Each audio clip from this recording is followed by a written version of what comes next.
We're good. Okay.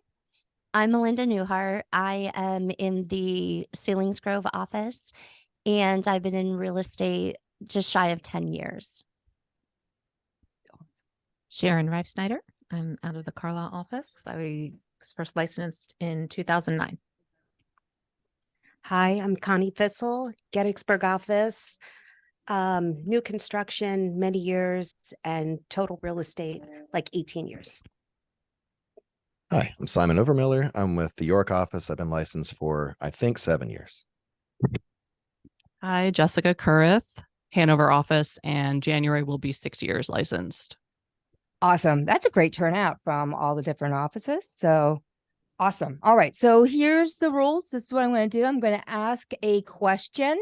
I'm going to, if you don't raise your hand and that you want to answer it, I'll pick somebody.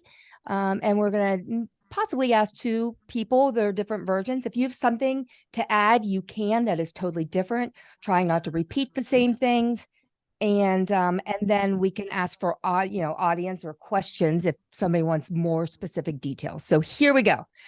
So let's talk about a buyer's consultation. And can somebody share if they do have one and how you use it? Sharon Reif Snyder. Let's go. Yes. We do a buyer consultation. We on occasion, we might show a house first, but we really try to first meeting, you come into the office, you sit down with us, we get to know each other. I always have a folder full of all kinds of helpful things for them. Some of which are in the .loop buyer packet, pulled some of the things in there. Then some of them I personalize from Breakthrough Broker, or I think that's Yes. Yeah. you do. And so we start with that. Of course, consumer notice always first. It's a good way to kind of make fun of it and break the ice. And kind of leading into, I think, one of your other questions, the buyer agency. I always give them a copy of that right away, and we review it and explain it and circle things. But I don't ask them to sign that right away. I want them to take it home and review it and look over it. And when they're comfortable, they return it. And more often than not, they bring it to our second meeting. Awesome. Somebody else? Connie? Just to add a little bit more with buyer agent agreement. Yes, sometimes I don't. Oh, am I talking into it? Yeah. Sometimes I don't ask them to sign it right away. But I did get in the habit of kind of going over it almost in my own words. And I wrote it down just so I could go over it and state it out for you guys. I just talk about the countless advantages, that there's no real disadvantages by signing it and hiring me. The law makes it that I'm in your best interest. You get all my personal services at no additional cost to you. Because that seller agent agreement can be scary sometimes, that I found. So I kind of just break it down. And I also say, that I'm going to be representing you, and I'll be negotiating on your behalf, and you're backed by a trusted company, Iron Valley. Oh, I'll add something. Okay. There's a helpful buyer information packet on .loop. Oh, is that what you mentioned? Okay. No, I didn't. Okay. Yep. So you can print that out. Even probably put it into Canva and personalize it if you wanted to make some changes. But I usually meet for coffee unless they contact me and they're ready to go. Then I usually go over everything as we're drawing up the offer. I have a question for you guys. So do you have a system in place where you have these packets ready, or do you customize them per the buyer? I customize per the buyer, and I pick up plain black business folders from Staples. They have a slot for your business card inside. Simon, you have Yes. anything to add? used to have buyer consultations all the time, like before COVID and before the market got crazy. Like when you first talked to someone, we had plenty of time. You could meet in the office. It seems that they had like, it's like 50-50. The first half is like the initial conversation you have with the possible client. And then you sort of finish at the first property. Like ideally, if they see a vacant home, I try and schedule like an hour showing. That way, once we're done looking at it, we can go over the basics. And I think it's important to add that I always tell the buyer, like, if we decide to work together, to let them know, like, this isn't me auditioning just for you. I'm deciding if I have time to work with you. And that kind of sets that stage that they're going to listen to you and understand that you do this full time and that you're serious. And then you get to talk about like their wants and needs and go over the basics. And then what I'll do is say, hey, the next time we look at a home, I'll go over the buyer's agency. Like I'll ask you to sign this next time, but we're going to go over a blank agreement of sale too. So that way, when you do find the right property, you'll know exactly what to expect. So the next home we see, we're going to pretend you love it. We're going to write an offer no matter what. And then we get all that out of the way. That way, if it's like 8 o'clock at night when they see like the perfect home, boom, boom, boom, you can go over all the basics. They already kind of know what to expect. That's good advice. And it's a good chance to share your knowledge too and let them know that you know what contracts look like. And you can go over things that they probably don't know, just like a regular consumer.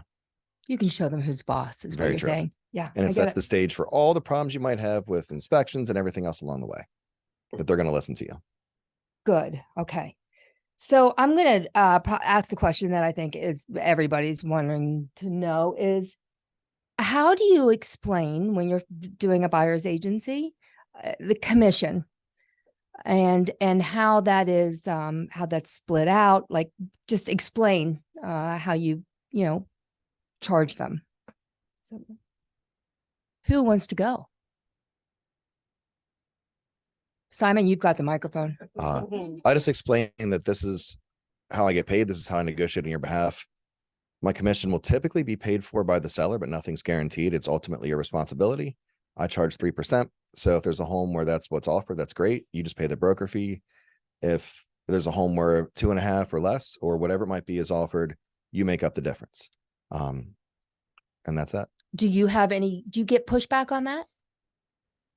No, I don't. If it's somebody who's also listing a home, I tell them like I typically would ask for this to be made up, but since you're listing a home with me, I don't.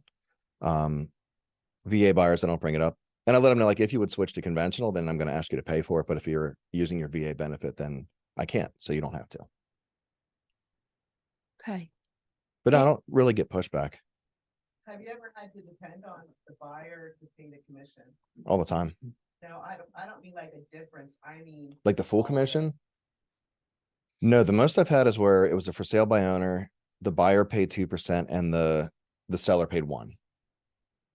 So we're entering into an era where that might be happening more, right? Where you may show a home where there is not a buyer's agency commission that's offered to you. So have you changed your presentation in how you go over your buyer's agency to set the tone for this? I have not, no, because it's been compliant from the start, which is how we got in this mess. Basically, anybody else want to? I don't want to. Dominate. Sharon, Melinda, do you have? I think I probably was initially trained very wrong in this. So I have definitely evolved my conversation through the years. Just more emphasis on reviewing what the contract says and, having it in front of the client and you just go through it and it's a conversation. I've definitely evolved my conversation because it was very different when I first was licensed and what was the way I was trained. Put it that way. I think what's hard for me at this point is I do predominantly a lot of VA. So my conversations are going to have to be different. And I'm even to the point where I wonder, how am I going to, make this all happen and still, still serve those clients? Because, through the years, like most of the time, I would do the termite inspection. Like that was my gift to my client. I would take care of it. Well, now, like I've kind of backed off that because the broker's fee I'm taking care of. And, no matter what the seller offered is, what I got paid basically. So, I just don't know where to go from here. I mean, to be blatantly honest with everyone. So, because that has always been my specialty since 2016 was, VA buyers. So I don't know what's going to happen. I don't know what different conversation to have with them. So, yeah. This is Does Kristen. Can anybody I, have a- can I, questions from can I here? ask a quick question? Okay. Hello? Yeah. Hello? So, hello. I'm a buyer. I'm just someone who's looking, and I give you guys a call, right? It just somehow I get to you and I'm calling. How does that conversation go? And how have you learned to break the ice, I would say, with a buyer and try to win them over? And this is from a cold call that you receive.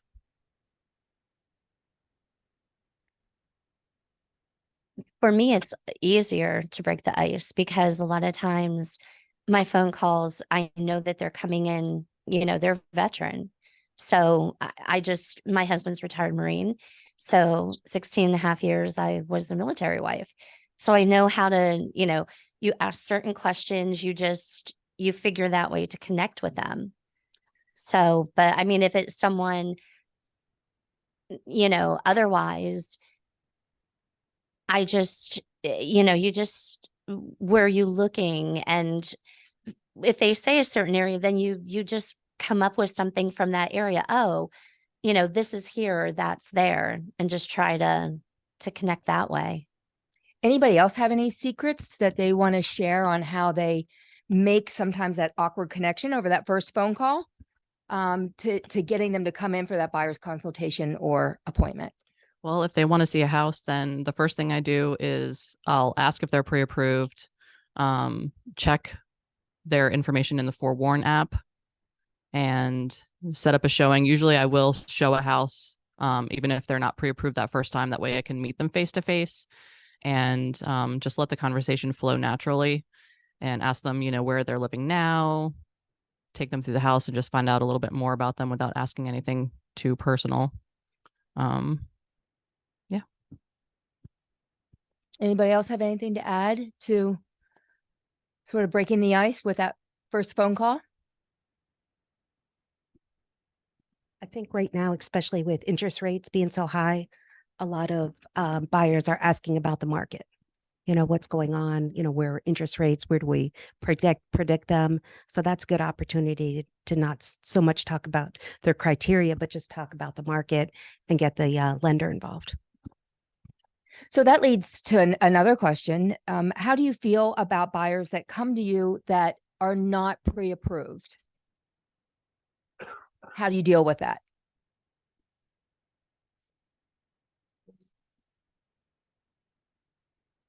We know it's really important for them to be pre-approved, but they reached out because something got them excited. So I try and land on that and don't jump to the pre-approval right away. Like it's something we need to ask and definitely go over with them. But if I called a realtor, like let's say my wife saw the perfect home and I'm like, hey, we want to go see 123 Main Street. And the first thing I hear is like, well, have you talked to a lender? Are you pre-approved? How much money do you have? I'm like, I'd be done. But like finally, like, oh, what had you excited about the house? What are you looking for? What are your goals? How did you get my number? All like open-ended questions. And then be like, at some point, we're going to need to make sure you're pre-approved and we can talk about that at the property. And then just make sure you set that stage. And like the first one's free kind of approach. Like we'll look at one home, but if you don't talk to a lender after that, the next time they reach out like, hey, can we go see this house? Be like, well, we can, but I need you to talk to one of the lenders that I sent to you or somebody first. That's great advice. Great advice. Anybody else? Anything? So after you, let's talk about the process itself, how to represent a buyer, right? So, what are the things that you do for a buyer when they're out looking at a home with you for the first time?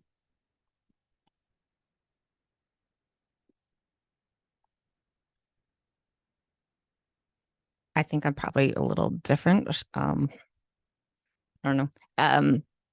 I kind of take it slow. I'm more one of those, I believe people feel. a home. So I'm not like, oh, look at this, look at this, look at this. Ooh, this, I kind of let them lead the way and see what catches their eye, pay attention to those kind of things, kind of gauge what their level of excitement is, and then, kind of start the conversation there. If it's something they're really excited about, then, we make a second loop through, and then we start pointing things out, like, make sure you notice this. And, but we don't typically point too much out on the first trip through the house. Okay. Anybody else? Jessica? Yeah, I mean, I just basically want them to feel comfortable as we're going through, and I don't want them to feel in any way like I'm pressuring them Mhm. into making one of their largest purchases of their lives. So, and then I obviously print out the MLS sheet with my personalized header at the top and seller disclosure form, so that I'm not constantly, I try not to look at my phone during, a showing. How important is that? So that was a statement, as you can see, I just made, not really a question, but yeah. You want to develop that relationship and see if you guys are a good fit first and foremost, I think. How much work do you put in prior to a showing? And so this would mean, like, are you pulling deeds? Are you doing cost sheets? Or are you going on the fly where you're walking into the house and you're like, they're like, where is the property? And you're like, yep, right where they mow. You can see right over there. It's probably roundabout. So how much pre-work do you do? I try to familiarize myself with the details. And if there's a deed, great. But I typically don't pull the deed myself right off the bat. Anybody else? I started doing like a preview if I have time to go over and look at it prior, just kind of, so I get a little familiar with it walking in. I find that that's helpful.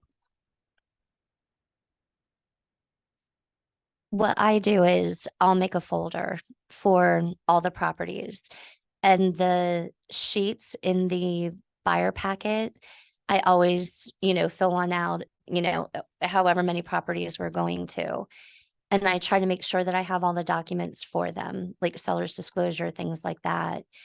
And then what I try to do is and I always let the agent know when I do showing time that I'm going to be there earlier than, if it's a 5 o'clock showing, I'm going to be there around 4:45. So I can go in, turn on all the lights, walk around, go back through the seller's disclosure 1 or 2 more times to make sure that I know, pretty much. Now, if somebody called and said, hey, this just came on the market, yeah, I'll fly by the seat of my pants and hope to God it works. But for the most part, that's what I try to do. So does any when we talk about getting a listing agent to accept your offer, right? Let's talk about the presentation after the buyer fills out the, you talk with them about the offer that you're going to write. How do you deal with the listing agent? What are your tactics, and what has worked for you in the past that someone has said, man, that was really great what you did?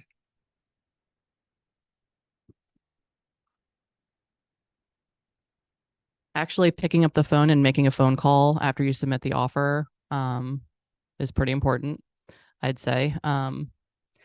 And asking what the seller is looking for before submitting the offer. If there's any way that the buyer can sweeten the deal, that they're willing to make any changes.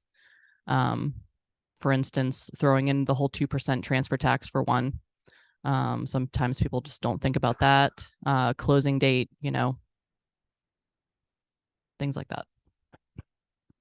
Simon? Along the lines of what Jessica said, and then I'll send an email along with the offer, kind of like summarizing the highlights, like all the good parts about it, but also here's who they'll use for settlement. Like I'll say, like, I've closed X amount with Titan before. They're local, they're reliable. Here's their lender. I've done X amount of transactions with them. If it's somebody out of state, I won't, point that out. And then just that, you know, if we have worked together, point out like it went really well last time. But if we haven't worked together, I'll say, you know, I'm reliable. I'll answer my phone. I work with other agents to make sure things go smoothly. And if it's something where like, hey, my clients walk through, they've been looking for a year. This is the first home they've written on. That's how much they love it. This is going to be a smooth transaction. This isn't like an impulse decision, just because, well, more so with how the market was, where people would write an offer and get cold feet or have like buyer's remorse. Like this won't be that situation. They absolutely love the home, and maybe point out a few things that stood out about it, hoping that they'll share the email with their client. So that brings the point to love letters. We might as well get that out and see how you guys feel about doing that. Looks like Simon does a little bit of maybe telling them about the buyer over the phone, right? Is anybody still doing or submitting love letters on behalf of their buyers?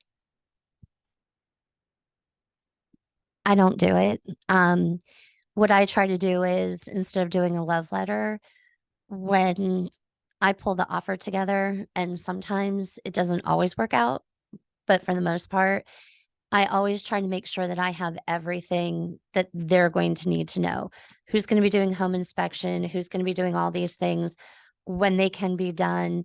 And, you know, I just try to say, you know, call, not do like a love letter, and just say, this is my client, this is their, this is that, you know, and go from there. But I've already, 9 times out of 10, I've already had a conversation with the seller's agent, and, you know, just ask them, you know, what are their needs in an offer? What are they looking for? What is, so, you know, I don't feel like a love letter is needed if you're doing all the homework ahead of time. Do you have any advice for an agent on the way that you send your offer? Like, how do you send an offer so that you look pulled together? I feel like you're leading on this one. Sure. The offer cover letter that's in Dotloop. I mean, it's It is a professional way to, you know, that should always, since they should, I always make sure that's the first page. It's all filled out, then, you know, you have that nice box at the bottom. You can put all those nice little details. It's not a formal part of the contract, but when you make it one solid PDF of all the documents you need for proper offer submission, and that offer cover letter is first, it's professional and succinct, and everything is there that the agent needs. But I also, agree. you have to have that conversation first with, you know, the seller's agent, getting in front of them and trying to get that conversation going, you know, get them on the phone and just get them talking, and you can find all kinds of little nuggets out, you know, that, you know, you never know what could be beneficial. Sometimes they tell you things they ought not. Right. Yes. And that's okay. That's what we're going for. Yeah. With submitting the offer, the listing agent, a lot of times in Bright will have the documents that they want filled out properly. So that also helps. Anybody else tips and tricks for making your offer look really pulled together when sending over to an agent? I would just add that make sure that you have everything, all the supporting documentation with that initial offer, sending it over so that the listing agent doesn't have to pursue you. And a robust deposit. Fill everything out correctly. Because, you know, on the listing side, if we have 4 offers, I'll point out to the client, I have like the multiple worksheet. This one was only half filled out. There's about 7 or 8 mistakes in there. And that has me concerned. And they'll right away be like, oh, hell no, we're not working with them. That's out. It's funny you mention that, because it's not only your buyer, right? It's you and how you're presenting the buyer's agent. And I feel like a lot of agents forget about that and how important it is to do so. So I you're just agree. backing that up. Yeah. Okay. How we doing out there? We doing okay? Am I doing okay, Terry? Okay. So once you get a buyer under contract, right? Does anybody attend a home inspection? And if, you know, reasons why or why not? I do attend. I just had one recently where there were a lot of items I want the buyer to feel like I'm supporting them. And I can point out some things, kind of go along, hey, this isn't a big deal. I have a contractor, I don't want anything to blow up. I do attend. I know some people don't. I don't. We kind of set the tone from the beginning that we won't be attending because this is time for you with the professional you hired to learn about your home, and you need to be focused on the house and everything the inspector says. And we rely heavily on these inspectors who are highly professional, and you're paying them for their time, and you need to be focused with them. And then the inspectors we work with typically call us after the inspection and give us a verbal recap. And of course, we have our buyers call us as soon as they're done as well. Okay. Anybody else? I don't. I've only went to a home inspection one time. And the only reason why I did it was my clients had some special needs. So I went just to make sure that the home inspector, was talking with them and helping them through it. And it was a learning experience and he did wonderful, but I don't go. That was the only time I ever went. Because it's not my opinion. Yeah, no. And my mentor, when I first got my license, had gone through a big court case. And his first words to me were, don't ever go to a home inspection, because if you're there and something said, you will be sitting on a witness stand. And I didn't want to do that. So, but I've just never done it. Anybody else have an opinion about that? I go and I go at the end. I let them know like, hey, I'm not going to be there for the full 2-3 hours, but I'll come at the end. That way, any concerns you have, I can see it in person and we can work out a plan. I think it's way more important for the buyer to attend. If the buyer's like, oh, I can't make it, I have work, reschedule. Because if you're there for 2 hours, walk with the inspector, you can see everything wrong in person and it makes sense and the inspector can explain it. If you get an inspection report and there's like 23 concerns, no matter what, they're going to panic and freak out. And then you have to deal doctor and try and keep things together. That's good advice. Good advice. Jessica, anything you would need to add? I do go, but now I'm rethinking that. So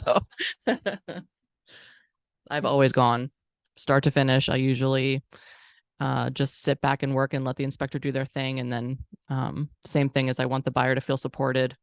And then we regroup at the end and go through whatever the inspector wants to point out. Lots of differing opinions on that. I do not. I was also taught that it's best to stay away, so that they can't say, hey, don't you remember hearing about, you know what I mean? And sort of calling me on the carpet about that. And I do the same thing. I just, tell them how important it is for them to focus at that time. And I can be distracting. I mean, we all know it. So that's why I don't attend. But despite my best efforts, if we're working together, I like them. So despite my best efforts, we get to talking and then there's distractions and we need to be focused. So somebody at home has asked, what do you do for an out-of-state buyer? She said, I had to attend with them on Zoom with the inspector. So it's a different case. So that makes sense. Yeah, I mean, I would attend Oh, in. please use the mic. They can't hear us. I would attend in their place, and Zoom is a good option, I guess. Yeah, but I do that anyway, so I would do what I already do. I would ask the home inspector to be available with extra time towards the end to summarize anything that they found so they can walk that through with the buyer. And that way we're not like interpreting for them. That leads to a good point about from the at-home question, which is, you've got a buyer that can't be there, right? How about a buyer that cannot attend a showing, right? How do you handle that in today's market? Yes. So with that too much over manager. Well, we tend to do a lot of those actually. We also, like Melinda, work with a lot of military clients, and it just, life happens and you can't always be there. And, it's not ideal, but, people still have to move, and we just do the best we can. Showing Time has a really good, the join video tour thing link through Showing Time. If you haven't use that, it's a great service that it's quick and easy to set it up right in the app, and you just text it or email the link to your client. They could bring it up on, big, huge TV monitor at home, and we had people from Germany, the time difference, I think, was the toughest thing. And you just, you slow it down, those kind of situations, we point out every little thing we see. And you just. Can I ask, are there any supporting documents that you use when you have a buyer like that? Yeah, there is a sight unseen, hold harmless form in Bright that, of course, that's, right up there, right at the beginning. And I always send like the documents ahead of time, like the seller's disclosure. And I go over all of those things with them before we do live, so that this way they have a general idea of what we're going to be looking at a little ahead of time. I have a question. Sharon, you said that you Can't have- hear you at home. That's me. Jesus. Sharon, you said that you have them sign that sight unseen document So for the showing, not necessarily for the showing, but for the offer. yeah, Okay. for sure. That's all I wanted to Yeah. know. I didn't know if I'll probably, like, remote clients, when we email them a packet like we would have used in person, we'll include that just so they've at least hopefully read through it, but and then it's signed. and then you when we submit make an that offer. with the offer. No, that's for our use, just for Mhm. our. And so how important do you feel it is for a listing agent to know that? I don't it feel with like the it's sight unseen. I don't want my buyer discriminated against because they are overseas and not able to be here in person. I Mhm. feel like we had that recently where a seller's agent said, well, we're not even going to entertain your offer because Yeah, your people that's what I didn't was come wondering. see it. I'm like, well, this is a very good offer, and you're not doing right by your seller if you're not entertaining it. Granted, of course, everybody would prefer to be in person and physically walk through a house, but it's just not feasible for everybody. And to think, oh, well, if it was important enough, this agent actually said that if it was important enough, they would have made the effort to be here. That's not fair. It just. Thank you. When you schedule those showings and Showing Time, do you hit first showing or do you hit virtual tour? You do? Okay. I was just curious. Yeah, and it generates the link right in the app then. Then doesn't the listing agent see that? Maybe. Yeah. I mean, I'm sorry, It could you depends if repeat that the again? agents What you just said? I'm shocked at how many sellers agents don't monitor all the showing information. I think the one this year was the only one that was questioned about that. So just a tidbit, I had a listing last year that the buyer, I represented the seller, bought the property sight unseen Mhm. and came to the day before the walkthrough and wanted out of the contract, and it did go to mediation. They never signed the sight unseen. Yeah. So some of that, so we're talking about sight unseen addendum, right?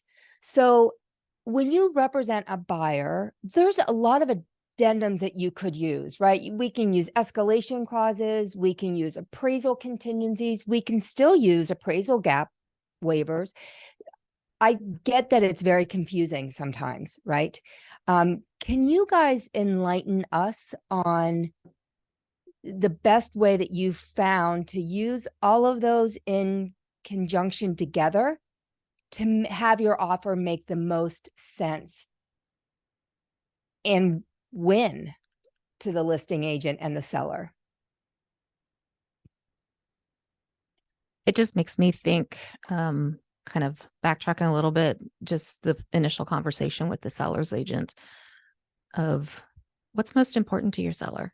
You know, what are they going through? You know, are they relocating out of the area? And just really digging in with that seller's agent to find out what's their motivation. And then you can kind of tailor it to what tools you need to pull out of that toolbox. And, you know, we cover it with the buyer, like, these are all of our options available. This is a whole lot of stuff. What makes sense for this particular situation? Can I ask the question, do you use an appraisal addendum, like the actual separate addendum, when you've got a buyer that the home has to appraise? Do you use that addendum every time when submitting an offer? Or do you tend to use the loan to value ratio within that mortgage contingency block? I think every situation is unique. I tend to use loan to value. I use contingency. Appraisal. I'll use the appraisal contingency unless it's FHA or VA.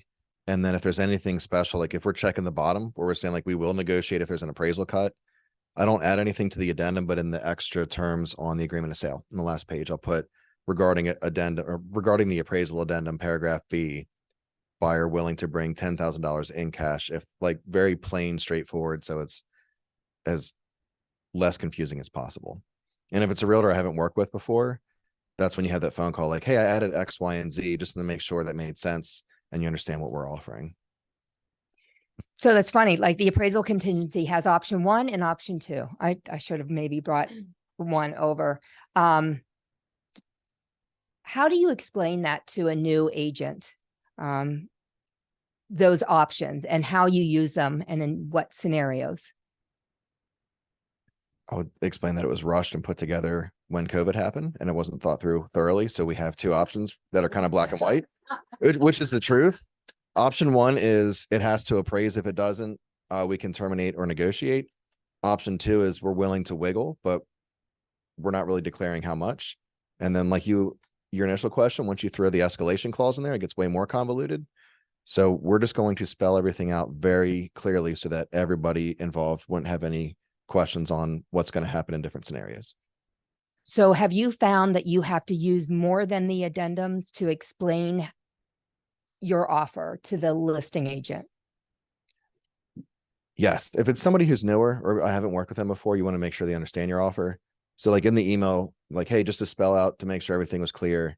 And that came from our solicitor and talking with him when the appraisal contingency came out. He was like, don't start doing legalese or trying to write your own addendums. Use the appraisal contingency, but spell out very clearly what's going to happen in any possible scenario on the agreement of sale. That way you're covered. Well, in the loop for .loop, there is the Iron Valley branded appraisal gap waiver. That's very succinct language. And that's easily understood by, I haven't had anybody who didn't quite get that one. That makes it a little easier if it's a situation where a buyer does have the availability to bring some additional money in the event of a appraisal gap. Has anyone had an experience where you could counsel other agents out here listening, like, oh my gosh, I shouldn't have written that on page 14. And I won't ever do that again. Or write anything. Do you use that option, that space, and how do you use it? I try not to use it. And why is that? The form's pretty comprehensive. I'm trying to think of when I have used it. I just try not to add anything because usually it's very difficult to write in a way that it's not considered legalese because we don't want to do that. But then also, it's making sure your intent is conveyed. And when you kind of take a step back, most of the time there's a form for that. And if there's something different, I mean, there's almost always a form for that. Except conveying cats and dogs, right? There's a spot on, I think it's page 3, inclusions. Oh, yeah, you could You have know? them in there. Exclusions. Okay. Yeah. So that's a great, let's talk about inclusions, right? When you're representing a buyer. Have you made any mistakes in the past? I have. I had the buyers, and in the inclusions and exclusions, everything was okay. What I didn't realize was I had looked over the seller's disclosure, and in that seller's disclosure, it stated that there was supposed to be one of those, electric fireplaces. It was supposed to stay, and I missed it. And what ended up happening is the sellers put it in the moving truck, and they were in Ohio when we were doing closing. Well, when we did the walkthrough, that was the first thing that the buyer said, "Where is that fireplace?" And I said, "What are you talking about?" And then they said, "Well, right here." They brought the seller's disclosure with them. They knew it was missing on the agreement of sale. And right then and there, they're like, "Well, we are not going to close unless we have that." So $500 later at Big Lots, 2 hours before closing, I was buying an electric fireplace. And let me tell you what, now I make sure of every exclusion and inclusion, and I go over that seller's disclosure with a fine tooth comb, because I'm not buying another ugly electric fireplace. Any other words of wisdom on that particular paragraph when representing a buyer? Documenting documenting where down the and refrigerator document. comes from is always a good one too, right? Is it a kitchen refrigerator or is it the basement refrigerator? I've personally got burnt on that.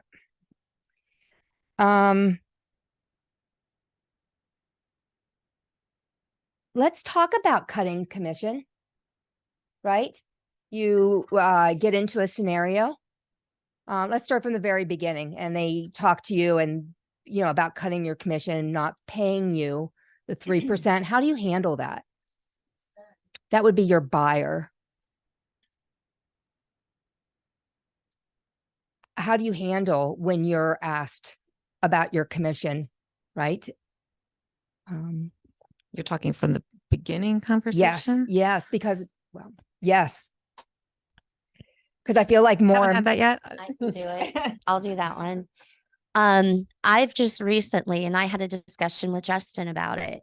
I do a lot of like Veterans United, different things like that, where I have to pay a percentage of my commission.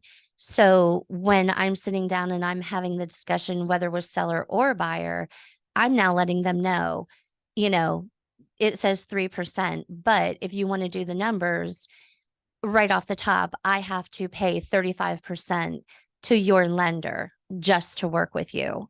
And the looks that I've been getting is like, "Are you serious?" And I'm like, "Do the math." Yes.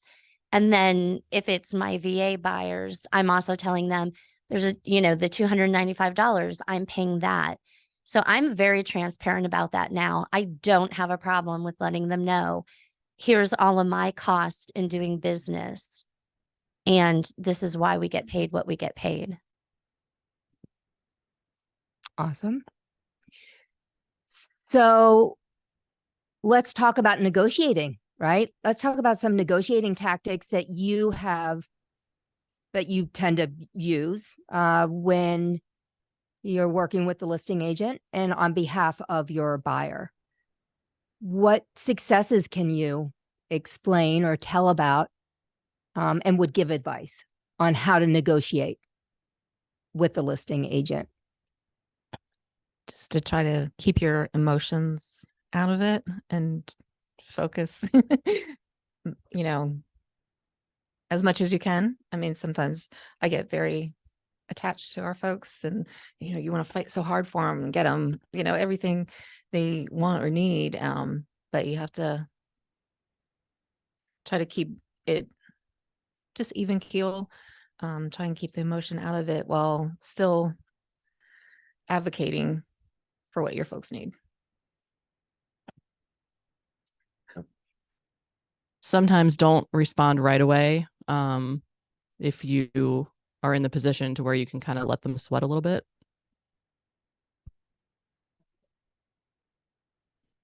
I'll add, not to speak for your client unless you know how they truly feel. We've all been in the scenario where we might send over like a reply to inspection saying we want $5,000. And the listing agent's like, yeah, they're not going to do that. Like, I sent it to you 2 minutes ago. I know you haven't spoken with them. Why don't you actually ask your client? And silence is the best possible thing you can have in a negotiation.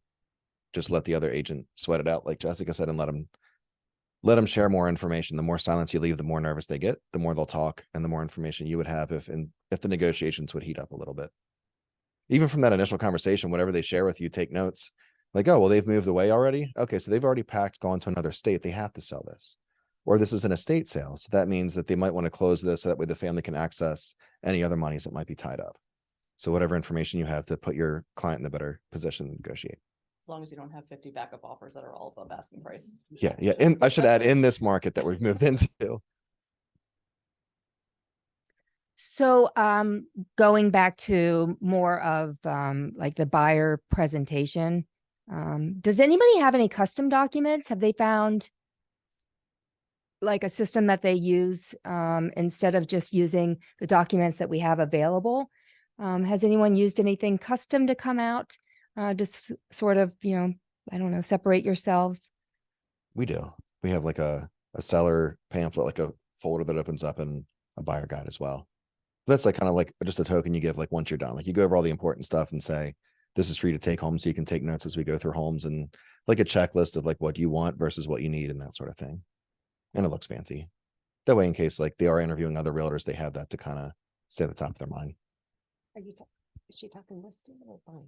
She's I was talking buying. about buyers. Yeah, buyers.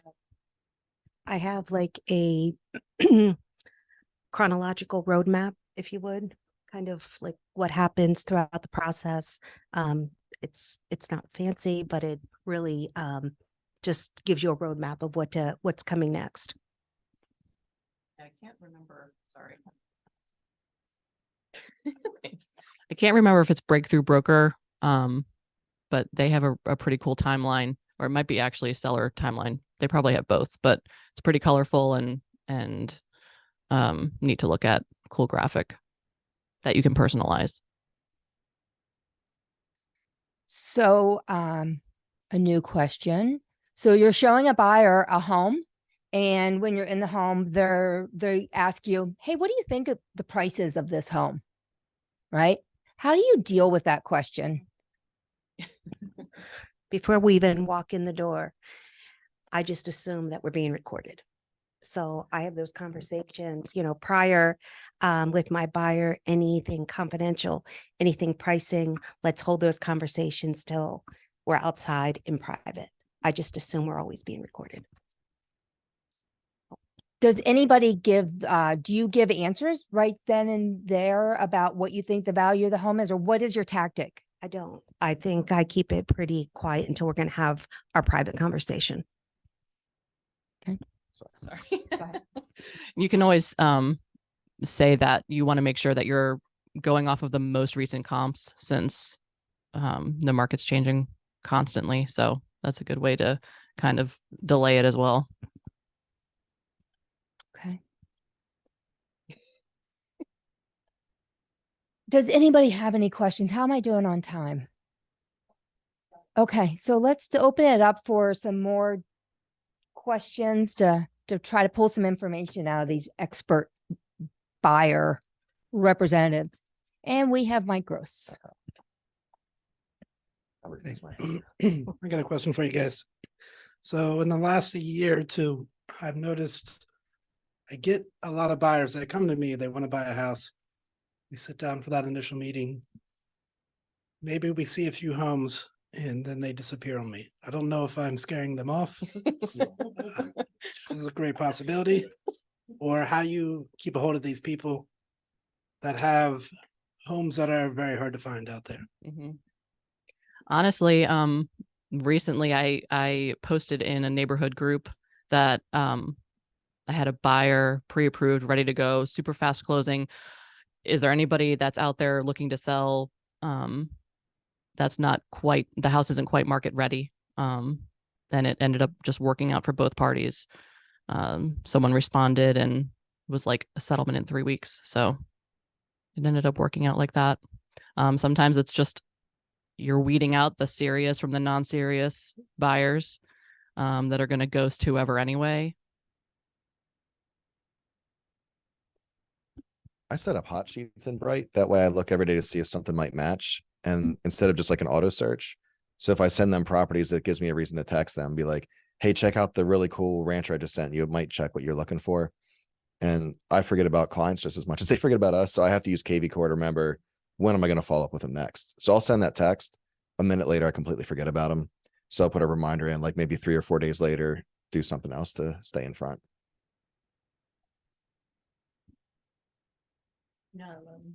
And that's all I would chime in. Some people just aren't ready. And, some kind of a system to follow up with them, as they start to drop off, which it's just kind of cyclic. That's going to happen sometimes. Start with trying to get back in monthly with them, just something. I use the, sending them a property didn't come up on their search, but something about it was really cool. Just, something bizarre or something. And I'll send them the listing just to try to get them go, to reply and then kind of get them back in the fold. And, some people just take a long time. I think our longest was 3 years, I think. I've started with the buyer agency because in the past 2 months, I've lost 3 clients. So I am now to the point where I'll show you one and either you sign or you can go find someone else. It sounds terrible to say, but when you're putting all of that time and energy into it, either they're serious or they're not.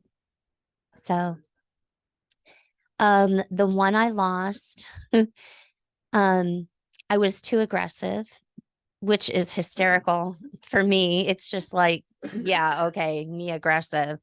But I was too aggressive because I was talking interest rates. And then the one I just lost last week, I was not aggressive enough and I was naysaying all the homes. Father he owns his own construction company. So I was like being very careful and I'm, pointing everything out, and come to find out he wanted me to kind of be the opposite of his dad. So, and I had shown both of those clients numerous homes an hour away from my home, and I'm done. Either you sign or, I'll do one. And it sounds terrible because we used to be able to not, but, in taking some classes recently, I'm learning that, you want to jump on that buyer's, the whole, all that paperwork because it protects you. Yeah. I wanted to add to that. We have to remember that meeting a buyer for the first time is like dating, right? It really, really is. And like, if I go on a date, I'm probably not going to let everything about me hang out, right? Because I'm going to keep some stuff. Okay, maybe I will. But most buyers are really, they're holding information about themselves back, right? So just remember, it's like dating. And in order to get that second and third date, you do have to stay in front of them and don't always take their words for what they say. They end up looking for something or buying something else that they never even were looking for. Just take all of that into consideration and treat it like a date.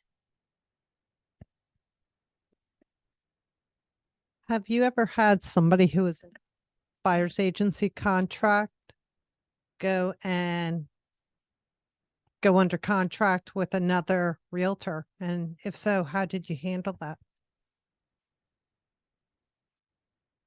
It's been a long time, but yes. And it hurts. And you just have to decide whether that's something you're going to fight for or not. There are just some people who, not everybody's morals are the same.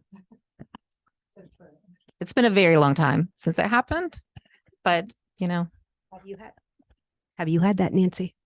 No, fortunately. I do know people who have had that. yeah, it usually comes out that they were seeing several agents. And that's just how some people are.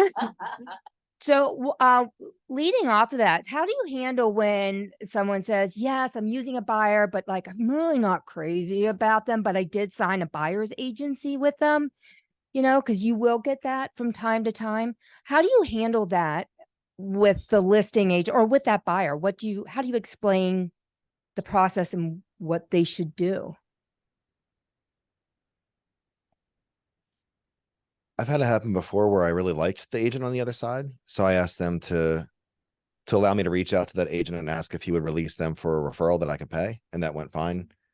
The other scenarios where just like you need to ask if somebody reaches out to you, it's okay. If they're like, hey, I'm working with a realtor, I was told to give you a call, then you can talk to them all day. But I couldn't reach out to that buyer if I knew they had another agent. So this is assuming that they've reached out to you. And just say they have to release you in writing. Let me know when your buyer's agency is released, and I'd be happy to work with you. And that's your chance to really shine and show your value, so that they feel like I've got to fire the other realtor and work with you. So most of the time you ask them to contact that their buyer's agent that they were working with but you only do it if you like the other buyer's agent. I reached out to the other agent because we've worked together a lot. Okay. And they're well liked in there. I didn't want to burn any bridges there down the road.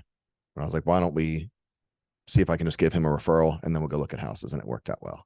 I didn't want to give the referral, but I knew it was, but as far as like a business perspective, better down the road. The other scenarios, I'm like, it's unfortunate for the other realtor, but it happens. So fire them and then we can work together. And on the other side of that, I would never want someone to feel like I'm forcing them to work with me. I want them to be comfortable for the whole experience. So if they ask to be released, then obviously I'm going to do that. So April at home has asked 2 questions. The first one, what does your client follow-up look like? 1 year, 5 year, et cetera?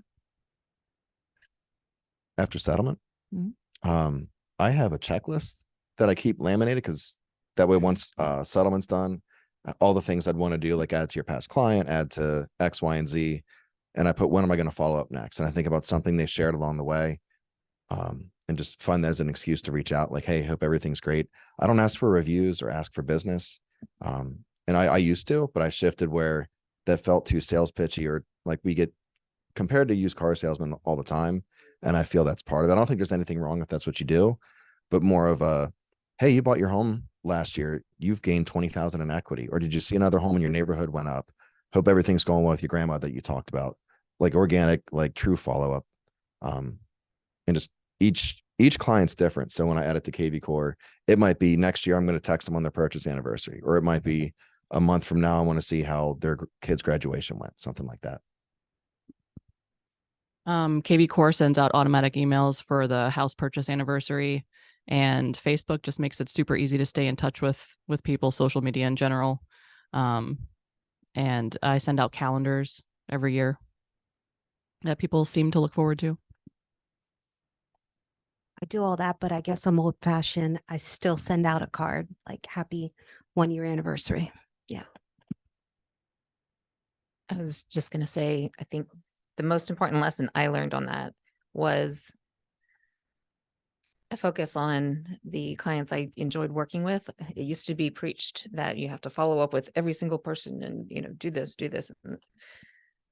But you focus on the people who are good to you. And that's kind of what we do. There's just some people you don't want to work with again. Sadly, I mean, Yeah. and then you focus on the people you really, really connected with. And that's your sphere that's gonna, you love on them, they're going to love on you. And, you know, you stayed in touch for a reason. And, you know, and Facebook does make it, you know, easier too. Cause, you know, you see something, oh, somebody had a big anniversary and you send them a handwritten card and, you know, things like that. Okay, next question. Do you give buyer closing gifts? If so, what? I do. I make a pillow for all our buyer clients that I hand letter and put the date and, you know, depending what's going on, you know, we can do a lot of welcome to Pennsylvania's. It's very personal to that particular client. We started giving, we do something fun and something practical, smoke detectors and fire extinguishers. Cause like, that's like $100. And especially a first time home buyer, that's not something they're going to spend money on. And you can get the ones now, the smoke detectors, that it's an enclosed battery and it's good for 10 years. So, you know, that's what, very practical, but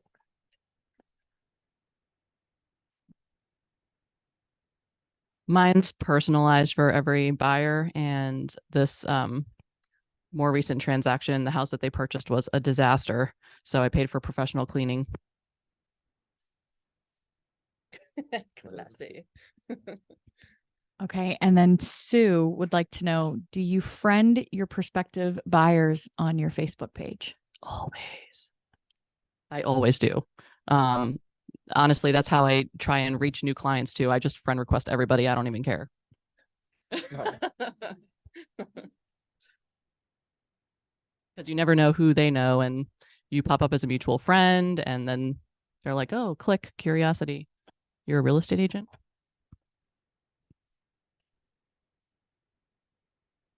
I typically don't friend request them till we complete a transaction because up until then, I don't know for sure that we're compatible. Yeah. How much time do we have, Terry? Whatever. Okay. How about just overall, what advice would you give to a new agent starting out to get buyers?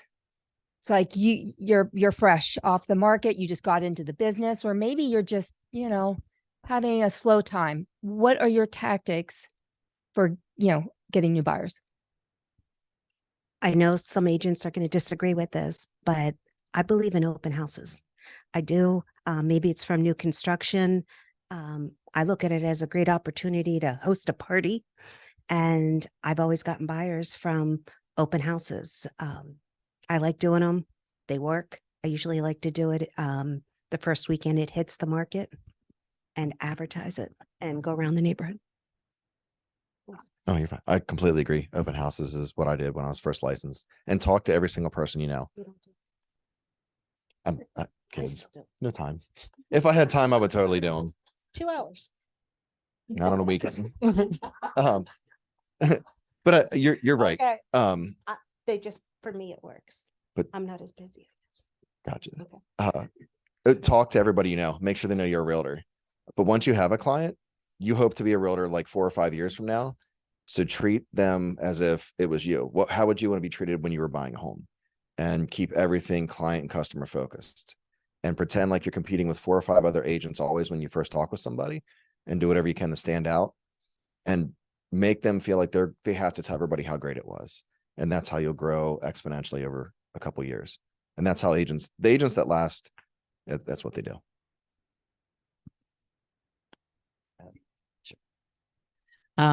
Basically that's what I was going to say. Open houses are a super easy way to get out there and hold yourself accountable when you're new to business.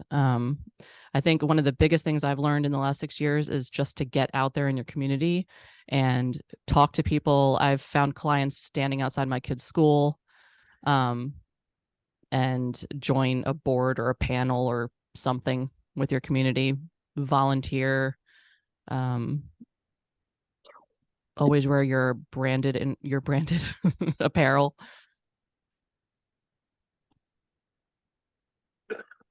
Anyone else with any good advice to get buyers right now?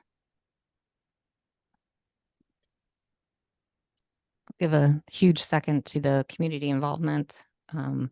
You won't necessarily see like instant results, but groups, associations, PTO with our kids, theater group, we always sponsor program ads.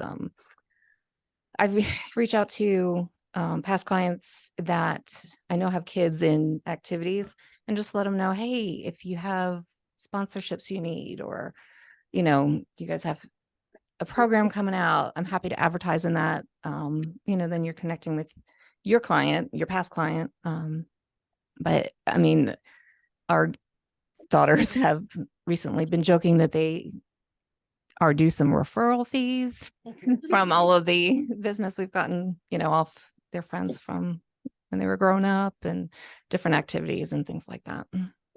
It pays off, but you have to be very focused on doing something you love.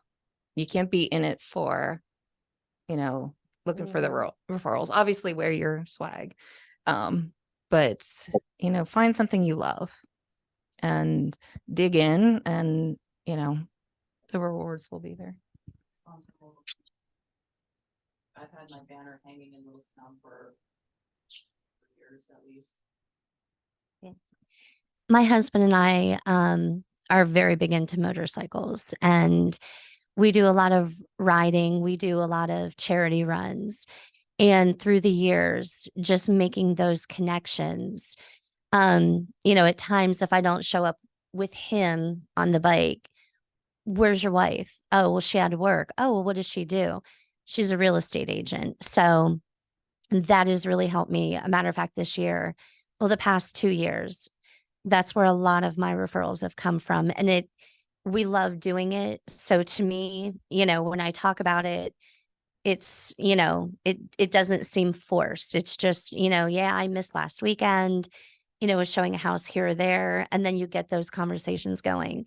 So just in the past 2 weeks, I had someone from another riding club contact me and say that, they're thinking about, their parents' home and things like that. So it is big. And if it's genuine, it'll come. If it's not genuine, people are going to see it and they're not going to, want to connect with you. Any other questions? Oh, Claire. How do you deal with your buyer's heartbreak when they haven't won a home without being emotional? Because I've tried not to cry plenty of times for them. And how do you pick them back up off their feet and keep going without being too cliche of the right one will come? I hate that. If it's meant to be, it'll be. I hate that. I think, and correct me if I'm wrong, dear, I think what I tend to word it a little more. I promise you, once you're in your house for 6 months or a year, you'll look back on the journey and it'll make sense. It's really hard right now, but when you're finally settled and looking back on this adventure of buying a home, it'll make sense. Because there's usually something that comes up, and hindsight is a lot kinder to us. So yes, I agree. And this might sound harsh, but I take the emotion out. And my first question is, how can we be more aggressive when we find the next house? I think I have that conversation when we're writing our offer. Do you feel like you're putting your absolute best foot forward? We've gone over everything you possibly do with your offer. You're escalating 10,000 higher. So if I call you tomorrow and say, we lost out, the other offer went 12,000 higher, are you going to be okay that you have to walk away from it? Well, you put it that way. Let's make sure you've put everything out there you want to. So that way, when I call them, hey, I would love to call you with good news, but I'm not. You lost the bid. It's time to look for another home. And that's why we keep the emotion out. Even if you're I really wanted them to get the home, they need to know that you're consistently solid and there for them. Let them have all the emotion, and then you got them through the process. Sometimes they need that too hmm as a learning experience, but I'm like you. And I don't get- text. Sorry. Yeah. But I get very emotionally involved, probably too emotionally involved, but it's just me. It's a relationship business. I just have one more question. Oh, I have one more question. What'd you say? I have one more question. Feedback. When you're leaving feedback for a listing agent, what is your approach? What's your standard for leaving good feedback? I'm always as specific as possible. Anything that I think will help them relay the information back to the seller. And I usually include like a thank you for allowing me to show. Because I know it's a fine line, oh, wow, your bedroom really smelled. You can't say that, but like, and then you don't want the agent on the other end for you to get a reputation of like sending snotty feedback, but you want to be honest at the same time and detailed. Do you have any suggestions? Just leave feedback. Like with listings, it seems like lately it's 30 to 50% sometimes actually leave feedback. And then your seller's like, did you hear back? Did you hear back? What do they say? If let's say you have feedback from 15 showings and you can send that report all at once to your seller, that way they can see the consistent, it's overpriced. It's going to help you get the price reduction you've been talking to them about. But if you have no feedback, then there's nothing to share.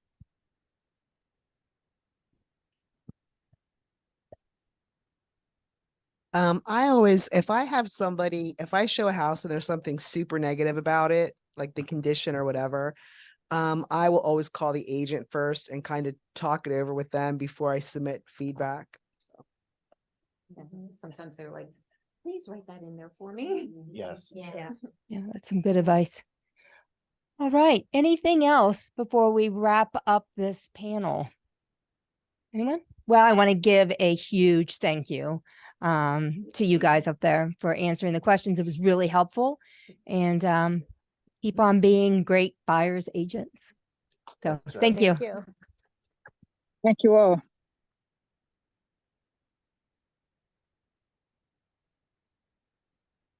Further out there. Did you say Thank yeah? you. Oh, this one?